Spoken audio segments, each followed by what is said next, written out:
ভালো না থাকার পিছনে কারণ হলো একটাই, সেটা হলো আমরা যেই থিওরিগুলো ফলো করি, আমরা যেই নিয়মগুলো ফলো করি, এটা হলো একজন সাধারণ থেকে সাধারণ মানুষের বানানো থিওরি। আর আমাদেরকে সৃষ্টি করেছেন মহান আল্লাহ সুবহানাহু ওয়া তাআলা। মানুষের বানানো থিওরি দিয়ে মানুষকে সুখ শান্তি দেওয়া সম্ভব নয়।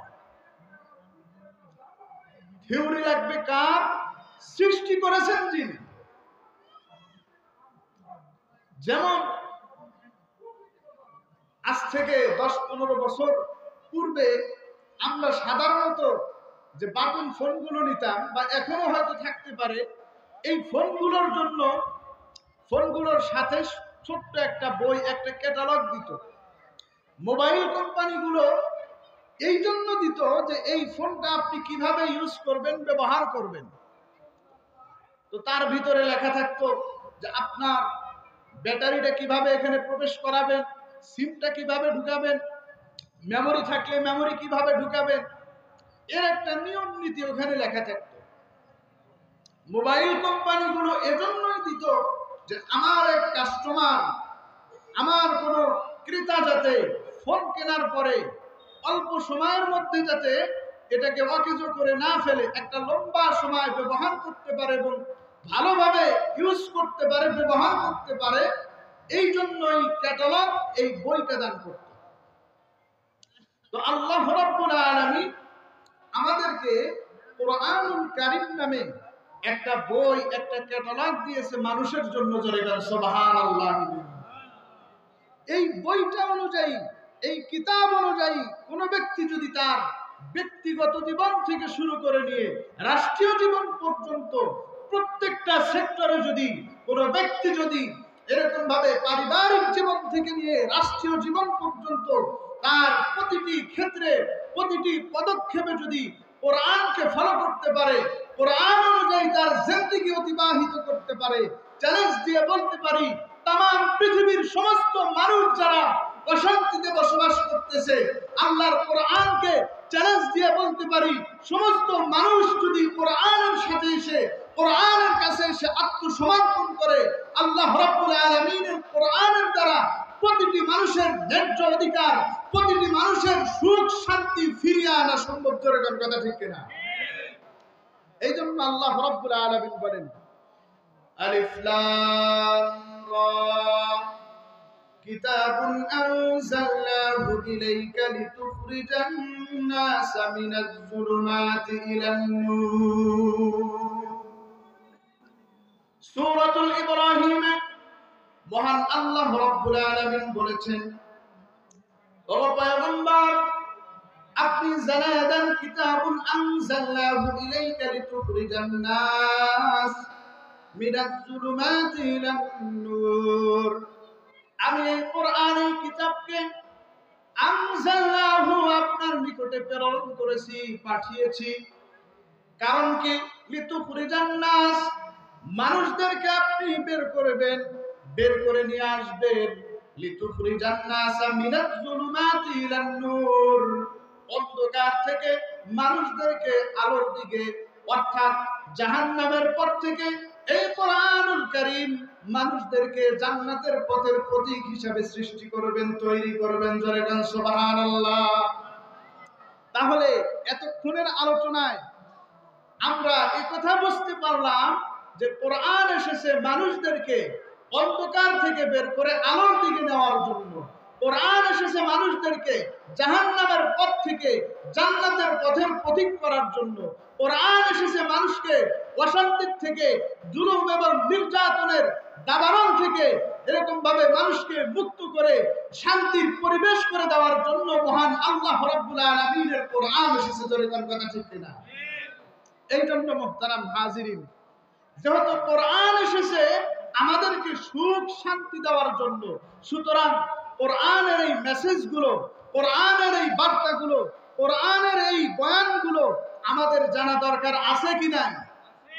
সুতরাং আজকে আমি ধারাবাহিকভাবে কিছু আলোচনা করব, কিছু কথা বলবো, যেই কথাগুলো যদি আপনারা মনোযোগ সহকারে শুনতে পারেন তাহলে পৃথিবীর যেখানেই আপনি আলোচনা শোনেন, যেখানেই কোরআনের কথা শুনবেন, আপনি বুঝতে পারবেন যে এই কথাগুলো কোন পয়েন্টে কোন আলোচক কিভাবে বলতেছে।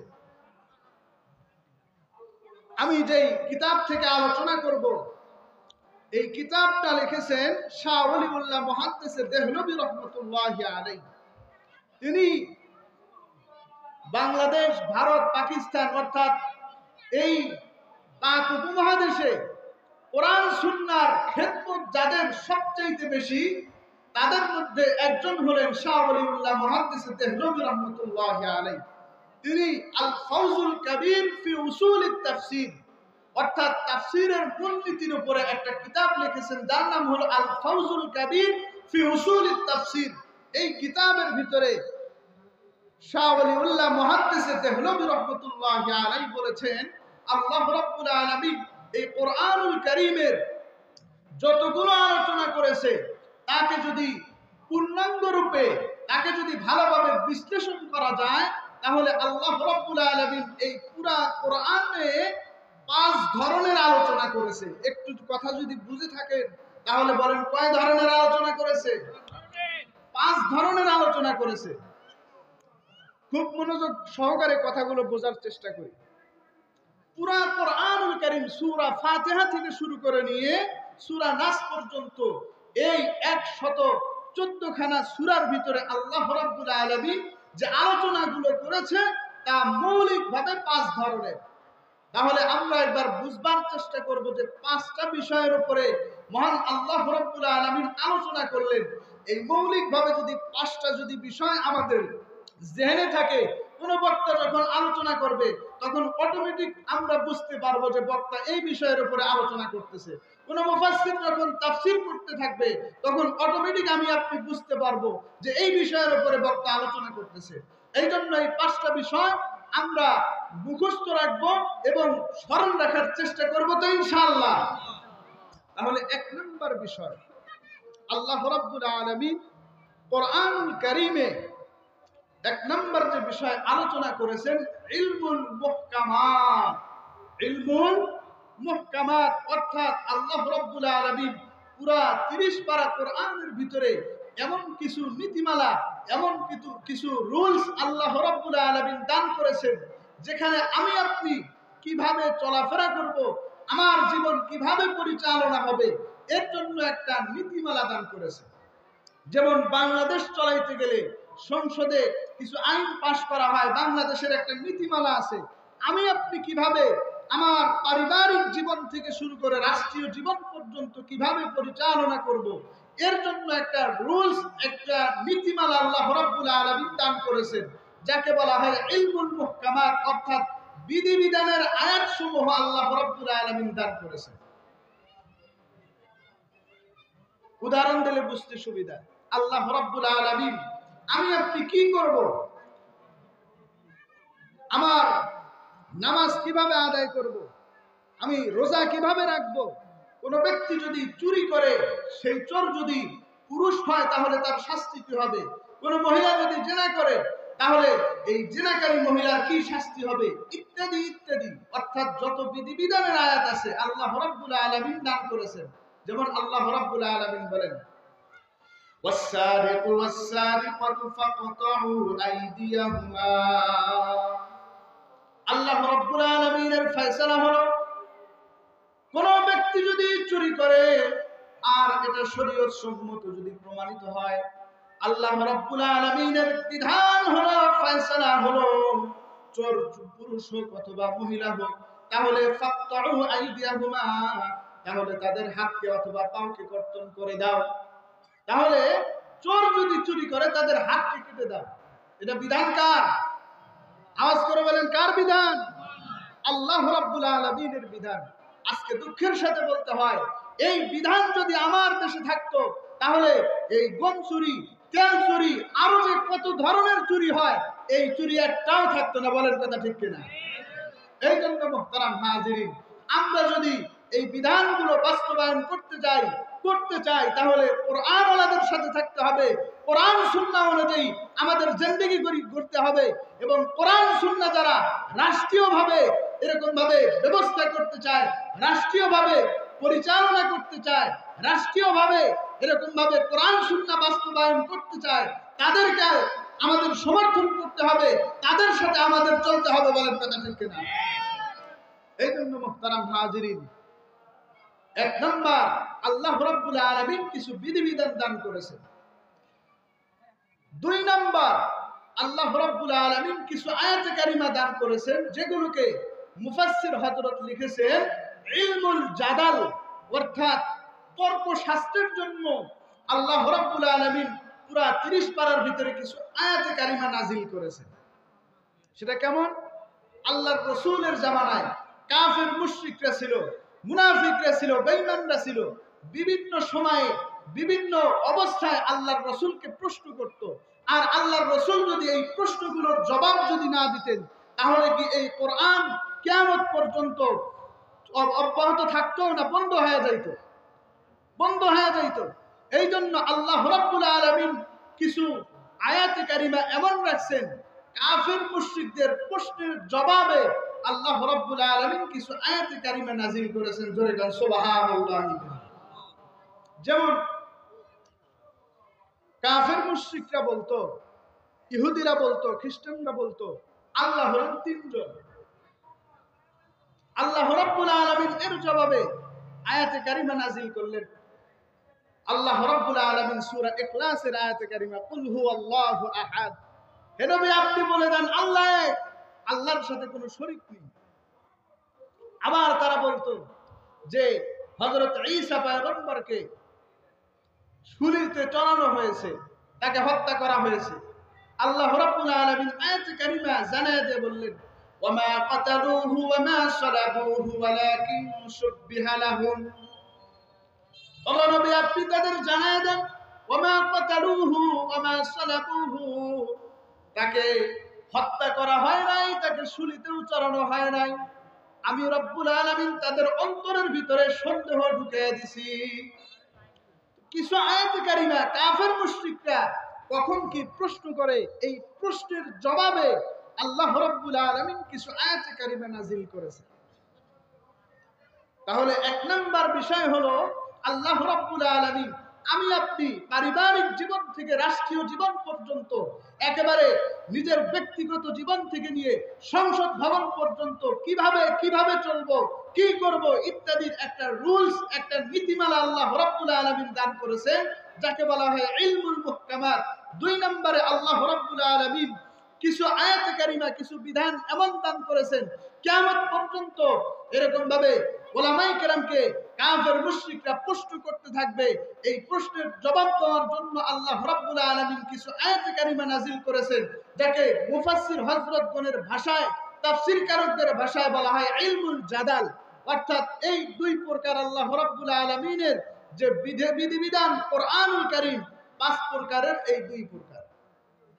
তাহলে এখন বাকি আছে আর কয় প্রকার? 3 প্রকার। এই 3 প্রকারে আল্লাহ রাব্বুল আলামিন আমাদের জন্য ওয়াজ করেছেন, নসিহত করেছেন।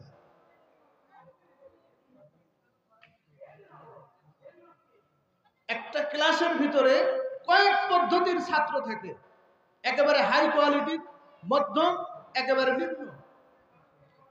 তো ওস্তাদ যখন দরজ দেয়, ওস্তাদ যখন কথা বলে, তখন প্রথম কথা বলার সাথে সাথে হাই কোয়ালিটির যারা আছে, সর্বোচ্চ পর্যায়ের যারা আছে, এক কথায় বুঝে যায়।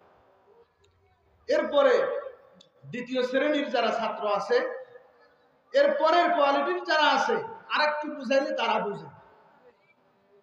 এরপরে আবারও বারবার বলার পরে সর্বশেষ যেই স্তরের ছাত্ররা, এরা বুঝে ফেলে। তো আল্লাহ রাব্বুল আলামিন আমাদেরকে ওয়াজ করতে গিয়ে, নসিহত করতে গিয়ে 3টা পদ্ধতি অবলম্বন করেছে, যাতে আমরা এই নসিহত থেকে কেউ মাহরুম না যাই, যাতে আমরা এই নসিহত থেকে, এই উপদেশ থেকে আমরা যাতে কেউ মাহরুম না যাই। যেমন ভাবে একজন জেলে বিভিন্ন জাল তার নদীর ভিতরে, এরকম ভাবে পুকুরের ভিতরে নিক্ষেপ করে, যাতে একটা জালে যদি একটা মাছ না ধরা পড়ে, ভিন্ন জালে যাতে আটকা পড়ে, আবার ওটাতে যদি না ধরা পড়ে, আবার আরেকটা জাল এরকম ভাবে নদীর ভিতরে পুকুরের ভিতরে বিছায়, যাতে কোনোভাবেই মাছটা এরকম ভাবে শিকার ছাড়া না হয়। তো আল্লাহ রাব্বুল আলামিন তিন পদ্ধতিতে আপনাকে আমাকে গোটা মুসলিম উম্মাকে গোটা মানব জাতিকে নসিহত করেছেন তিন পদ্ধতি। কয় পদ্ধতি? আওয়াজ দিয়ে বলেন, কয় পদ্ধতি? নসিহত কার? ওয়াজ নসিহত হলো আল্লাহর পক্ষ থেকে। বাকি আমি শুধু উসিলা, আমি শুধু এই কথাগুলো বলে যাচ্ছি। এক নম্বর পদ্ধতি, আল্লাহ রাব্বুল আলামিন ইলমুত তাযকির বিআলাইল্লাহ ইয়ানি বিকুদরাতিল্লাহ। আল্লাহ রাব্বুল আলামিন তার অসংখ্য অগণিত নিয়ামতের কথা বলে, অসংখ্য অগণিত দয়া কৃপার কথা বলে আমাদেরকে ওয়াজ করতেছেন, নসিহত করতেছেন। এখন প্রশ্ন হবে, হুজুর এটা আবার কেমন কথা? আল্লাহ রাব্বুল আলামিন নিয়ামতের কথা বলে আমাদেরকে ওয়াজ করতেছেন, নসিহত করতেছেন। এটা বোঝার জন্য একটা উদাহরণ বুঝলে এই কথাটা, এই বিষয়টা একেবারেই দিবালোকের ন্যায় ক্লিয়ার হয়ে যাবে, পরিষ্কার হয়ে যাবে। ধরে নেন এটা হলো কামাল কাসনা। আপনি একজন ব্যক্তির কাছে, আপনার একজন বন্ধুর কাছে 1 লক্ষ টাকা হাবলাত দিয়েছেন, ধার দিয়েছেন। এখন 2 মাস টাইম ছিল, 2 মাস পার হয়ে 4 মাস হয়ে যায়, কিন্তু কোনোভাবেই আপনি টাকাটা তুলতে পারতেছেন না। এভাবে করতে করতে 6 মাস 1 বছর পার হয়ে যায়, কিন্তু কোনোভাবেই আপনি টাকাটা উঠাইতে পারতেছেন না। একদিন আপনি দোকানের সামনে গিয়ে দাঁড়িয়েছেন, হঠাৎ দেখতেছেন যে ওই যে বন্ধু আপনি যাকে হাবলাত দিয়েছেন 1 লক্ষ টাকা, সেই বন্ধু এখানে দাঁড়ায় আছে। বললেন, দোস্ত টাকাটা দাও। বলতেছেন, না টাকা পয়সা কোনো নাই। তো টাকা যেহেতু দিলই না, তখন সে আপনি নিয়ে আসলেন। নিয়ে আসার পরে 4 হোটেলে বসায় বললেন যে বন্ধু আজ থেকে 3 বছর আগের কথা। বন্ধু কি হয়েছে 3 বছর আগে? ওই যে 7 মাথা আছে, এই 7 মাথা অমুক হাজী সাহেবের ছেলে গেছিল না? বলে, হ্যাঁ চিনি তো। তো ওই বন্ধু বলতেছে যে ওই হাজী সাহেবের ছেলে আমার কাছ থেকে 3 লাখ টাকা নিয়েছিল। 3 লাখ টাকা হাবলাত করে নিয়েছিল, আজ থেকে 3 বছর আগের কথা। কোনোভাবেই টাকাটা উঠাইতে পারতেছি না, দিতেছে না। তো বলতেছে যে বন্ধু তারপর কি হলো? সে যখন দিতেইছে না, আমি তো এক পর্যায়ে ছেড়েই দিয়েছিলাম। কত দরবার করেছি, কত কি করছি, সালিশ করেছি, কোনোভাবেই কাজ হচ্ছিল না। এক পর্যায়ে গিয়ে যখন নিরুপায় হয়ে গেলাম, হঠাৎ একদিন দেখি আমাদের এই মোড়ে আল্লাহর বান্দা পালসার গাড়ি নিয়ে উপস্থিত। আমি বললাম যে বন্ধু টাকাটা দিয়ে যাও। বলে, না কিসের টাকা? বলতেছে টাকা দিয়ে যাও, না হলে অবস্থা খারাপ আছে। এক কথায় দুই কথায় ওই পালসার গাড়ির চাবি নিয়ে তাকে হাত পা বেঁধে ইচ্ছা তালে পিটন দেওয়ার পরে তার পকেট থেকে ফোন দিয়ে তার বাড়িতে বললাম যে 3 লাখ টাকা যদি নিয়ে আসতে পারো, তাহলে তোমার বাড়ির যে এই লোক, অর্থাৎ হাজী সাহেবের ছেলে, এই লোক এবং গাড়ি সহ আপনারা ভালোভাবে নিরাপত্তার সাথে ফিরা পাবেন। আর যদি টাকা না দেন তাহলে গাড়িও যাবে, ছেলেও যাবে। এখন এই বন্ধুকে যে শোনানো হয়েছে 3 লক্ষ টাকার গল্প, এই কথা বলার পিছনে কোনো কারণ আছে না নাই? এটা আওয়াজ করে বলেন, কারণ আছে না নাই? কারণ হলো এটাই যে বন্ধু তুমি তো মাত্র 1 লক্ষ টাকা নিয়েছো, আর ওই ব্যক্তির বাড়ি গাড়ি এবং রাজনৈতিক অবস্থা, এরপরে যা কিছু আছে ব্যাকগ্রাউন্ড, সবকিছু ভালো ছিল। সে যদি 3 লক্ষ টাকা নিয়ে আমাকে ঘুরাইতে পারে, আর আমি যদি 3 লক্ষ টাকা তার কাছ থেকে কড়াই গন্ডায় উসুল করে নিতে পারি, আর তুমি তো সাধারণত সামান্য 1 লক্ষ টাকা নিয়েছো, তোমার তো শারীরিক শক্তিও তেমন নাই, তোমার তো রাজনৈতিক শক্তিও তেমন নাই, তোমার তো বাড়ির অবস্থাও তেমন ভালো না। সুতরাং তোমার কাছ থেকে 1 লক্ষ টাকা তুলতে আমার কিন্তু বেশিক্ষণ সময় লাগবে না। বলেন কথা ঠিক কিনা? তো আল্লাহ রাব্বুল আলামিন আমাদেরকে পূর্বের যুগের ইতিহাসের কথা বলে, পূর্বের যুগের কথা বলে আমাদেরকে ওয়াজ করতেছেন, নসিহত করতেছেন। যে বান্দা পূর্বের যুগে ফিরআউনের অবস্থা দেখো, পূর্বের যুগে কারুনের অবস্থা দেখো, পূর্বের যুগে হামানের অবস্থা দেখো, পূর্বের যুগে আবু জাহেলের অবস্থা দেখো। তাদের কাছ থেকে আমি রব্বুল আলামিন যদি এরকম ভাবে তাদের শক্তি সামর্থ্য যদি আমি কেড়ে নিতে পারি, তাদের এত শক্তি থাকা সত্ত্বেও আমি রব্বুল আলামিন যদি তাদেরকে নাস্তানাবুদ করে দিতে পারি, তুমি তো সাধারণ থেকে সাধারণ মানুষ, তুমি যদি ইবাদত বন্দেগী না করো, তুমি যদি আমি রব্বুল আলামিনের হুকুম না আদায় করো, তুমি যদি আমি রব্বুল আলামিনের এরকম ভাবে কথার উপরে যদি তুমি অটল অবিচল না থাকো, তোমাকে পাকড়াও করতে কিন্তু আমার তেমন কিছুর দরকার নাই। আল্লাহ রাব্বুল আলামিন পূর্বের যুগের ইতিহাসের কথা বলে আমাদেরকে নসিহত করতেছেন, ওয়াজ করতেছেন। আল্লাহ রাব্বুল আলামিন বলেন, হাত্তা ইযা আদরাকাহুল গরক قال آمنت أنه لا إله إلا الذي آمنت به بنو إسرائيل। আল্লাহ রাব্বুল আলামিন পূর্বের যুগের ফিরআউনের কথা বলে আমাদেরকে শোনাচ্ছে, আমাদেরকে কিচ্ছা শোনাচ্ছেন। ও বান্দা, তুমি ভালো করে শুনে নাও, তুমি ভালো করে খেয়াল করো। ফিরআউনকে আমি রব্বুল আলামিন তার যখন নির্ধারিত সময় শেষ হয়ে গেছে, তখন কিন্তু আর একটা মুহূর্ত আমি রব্বুল আলামিন ফিরআউনকে যেমন চান্স দেই নাই, ফিরআউনকে যেমন শক্তি দেই নাই, ছাড় দেই নাই, তুমি সাধারণ থেকে সাধারণ মানুষ, তোমাকেও কিন্তু ধরা আমি রব্বুল আলামিনের জন্য কোনো ব্যাপার না। শুধুমাত্র সময়ের অপেক্ষায় আছি। বান্দা, তুমি যদি এখনো ফিরে আসো, আমি রব্বুল আলামিনের কাছে এসে আত্মসমর্পণ করো, আমি রব্বুল আলামিনের কাছে এসে জিন্দেগীর সব গুনাহ খাতা মাফ চাও, আমি রব্বুল আলামিন জিন্দেগীর সব গুনাহ খাতা মাফ করে দিব। জোরে গান সুবহানাল্লাহ। আল্লাহ রাব্বুল আলামিন পূর্বের যুগের ইতিহাসের কথা বলে আমাদেরকে ওয়াজ করতেছেন, নসিহত করতেছেন। এরপরে আল্লাহ রাব্বুল আলামিন তার অসংখ্য অগণিত নিয়ামতের কথা বলে আমাদেরকে ওয়াজ করতেছেন, নসিহত করতেছেন। সেটা কি, সেটা কেমন? যে আমরা বিভিন্ন ঈদের সময় দোকানে কর্মচারী রাখি এবং পূর্বের থেকেও থাকে, তো একজন মালিক তার কর্মচারীকে ডাক দিয়ে বলতেছেন, এই আব্দুর রহিম, গত ঈদে তোমার বাড়িওয়ালিকে তোমার জন্য এবং তোমার পরিবারের জন্য কি অফার করেছিলেন, কি দিয়েছিলেন? তো আব্দুর রহিম বলতেছেন, স্যার, গত ঈদে তো আমার পোশাকাদি দিয়েছিলেন, এরপরে আমার পরিবারের জন্য ইত্যাদি ইত্যাদি পোশাকাদি দিয়েছিলেন। এই যে মালিক যে তার কর্মচারীকে জিজ্ঞাসা করলো, গত ঈদে কি দিয়েছিলেন? এ কথা বলার পিছনে কোনো কারণ আছে না নাই? কারণ হলো এটাই যে গত ঈদে যেহেতু তোমাকে বেতনের পাশাপাশি আমি মালিক হয়ে তোমাকে বোনাস দিয়েছিলাম, সামনে যেহেতু আরেকটা ঈদ আসতেছে, এই ঈদেও যদি তুমি ভালোভাবে কাজ করতে পারো, তোমার দায়িত্ব যদি সঠিক মতো আদায় করতে পারো, আমি রব্বুল আলামিন বেতন প্রদান করব, পাশাপাশি বোনাসও দিব। এবং গত ঈদে যেই বোনাস দিয়েছিলাম, গত ঈদে যেই অফার করেছিলাম, যে অফার দিয়েছিলাম, এই ঈদে আরো বাড়িয়ে দিব।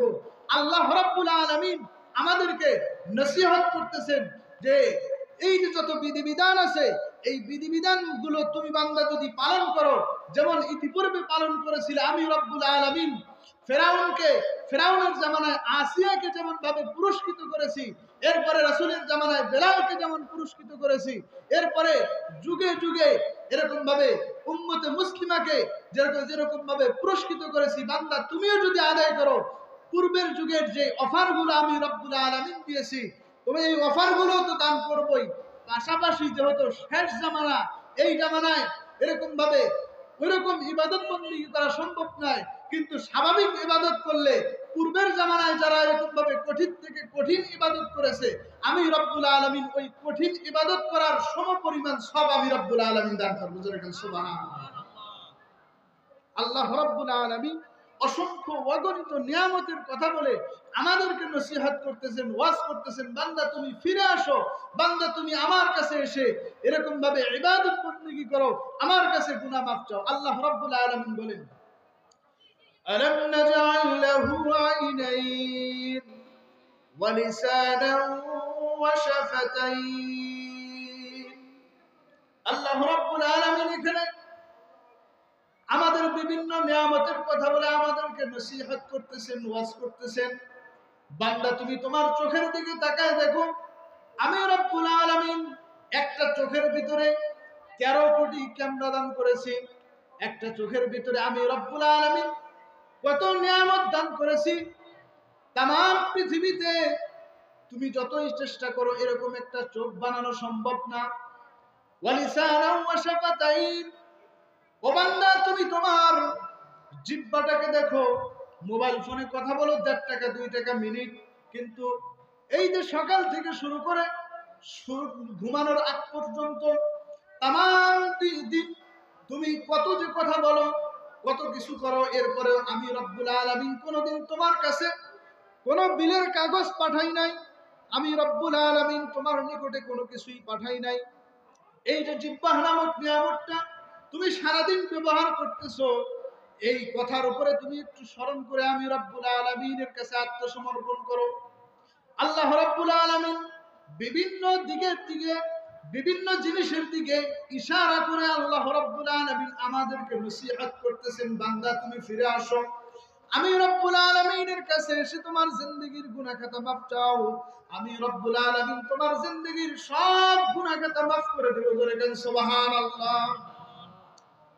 এরপরে আল্লাহ রাব্বুল আলামিন আরেকটা বিষয় নসিহত করেছেন, সেটা হলো ইলমুত তাযকির বিমা বা'দাল মাউত, অর্থাৎ মৃত্যুর পরে যে জিন্দেগি আছে এই জিন্দেগি নিয়ে আল্লাহ রাব্বুল আলামিন ওয়াজ করেছেন, নসিহত করেছেন, যাতে আমি আপনি ফিরে আসি, ফিরে এসে আমরা রব্বুল আলামিনের কাছে জিন্দেগির গুনাহ খাতা মাফ চাই।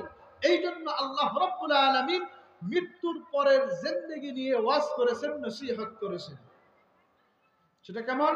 আল্লাহ রাব্বুল আলামিন বলেন, কুল্লু নাফসিন যায়িকাতুল মাউত ওয়া ইন্নামা তুওয়াফাউনা উজুরাকুম ইয়াওমাল কিয়ামাহ ফামান যুহজিহা আনিন নারি ওয়া উদখিলাল জান্নাতা ফাকাদ ফাজ।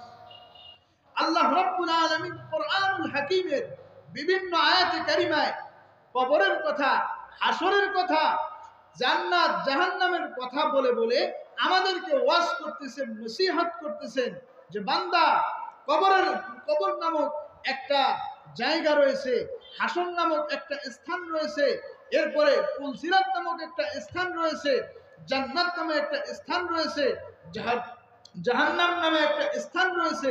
এই যে জায়গাগুলো, এই জায়গাগুলোতে নেক আমল ছাড়া পার পাবার কোনো বুদ্ধি নাই। সুতরাং বান্দা তুমি ফিরে আসো, আমি রব্বুল আলামিনের ইবাদত বন্দেগী করো, আমি রব্বুল আলামিনের দাসত্বের উপরে তোমার জিন্দেগি অটল অবিচল করো, তাহলেই তুমি মুক্তি পাবে, অন্যথায় পাবে না।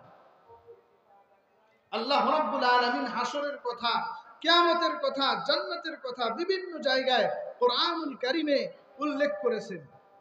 আল্লাহ রাব্বুল আলামিন বলেন, ইযা ওয়াকাতিল ওয়াকিআ লাইসা লিওয়াকাতিহা কাযিবা খাফিদাতুন ওয়াফিআ। আল্লাহ রাব্বুল আলামিন সূরা ওয়াকিআর ভিতরে কিয়ামত সম্পর্কে আলোচনা করেছেন। কিয়ামত এত ভয়াবহ হবে কেউ কাউকে চিনবে না। আল্লাহ রাব্বুল আলামিন অন্য আয়াতে বলেন, ইয়াউমা ইয়াফিরুল মারউ মিন আখিহি ওয়া উম্মিহি ওয়া আবিহি ওয়া সাহিবাতিহি ওয়া বানিহি। ভাই ভাইকে চিনবে না, সন্তান বাবাকে চিনবে না, বাবা সন্তানকে চিনবে না।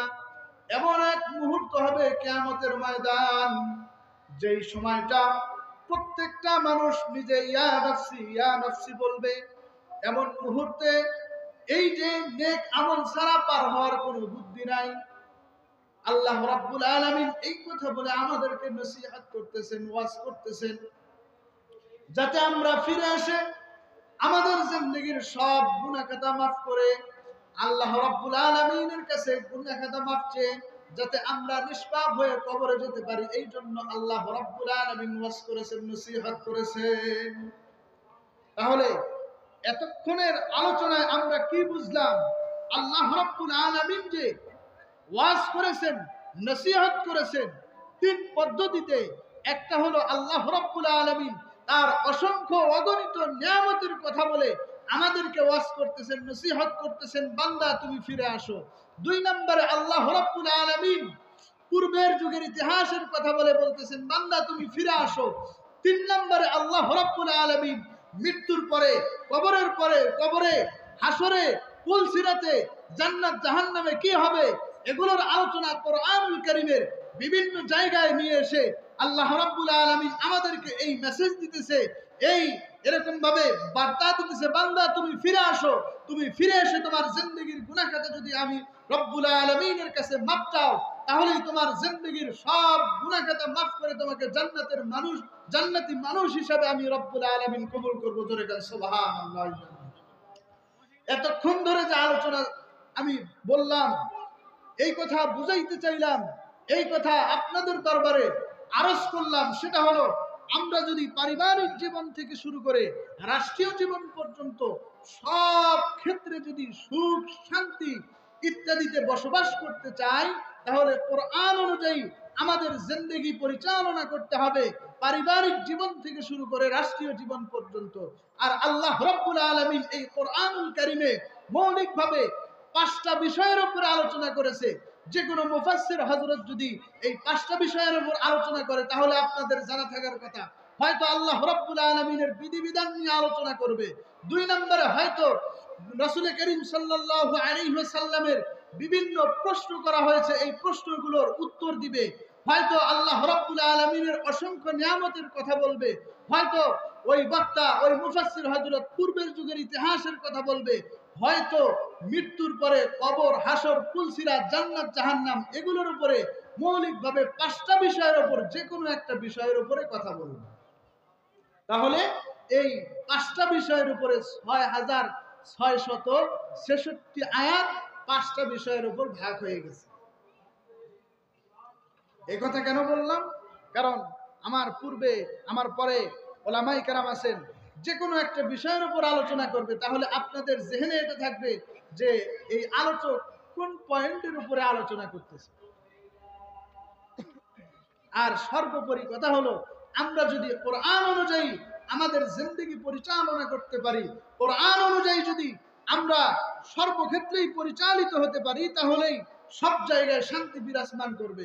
এই জন্য কোন এক কবি বলেছিলেন, ও জামানা মুআজ্জাজ তে হামিলে কোরআন হোকর, আব হাম সলিল হুয়ে তারকে কোরআন হোকর। ওই জামানা, যেই জামানায় কোরআন অনুযায়ী, সুন্নাহ অনুযায়ী জিন্দেগি পরিচালনা করত, কবি বলেন ওই জামানা কত ভালো ছিল। আর আজকে আমরা পৃথিবীর যে প্রান্তে যান, সেখানেই মুসলমানদের দুর্দশা, সেখানেই মুসলমানদের হতাশা।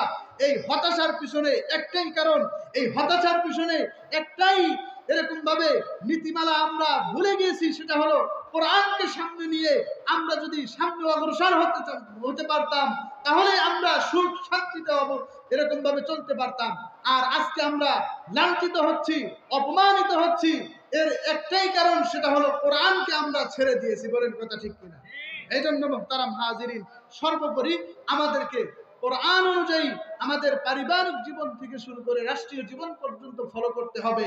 আল্লাহ রাব্বুল আলামিন আমাদের সকলকে কোরআনের এই মেসেজগুলো বুঝবার তৌফিক দান করুক। সকলে বলি আমিন। নাসরুম মিনাল্লাহি ওয়া ফাতহুন করিব। আসসালামু আলাইকুম ওয়া রাহমাতুল্লাহি ওয়া বারাকাতুহু।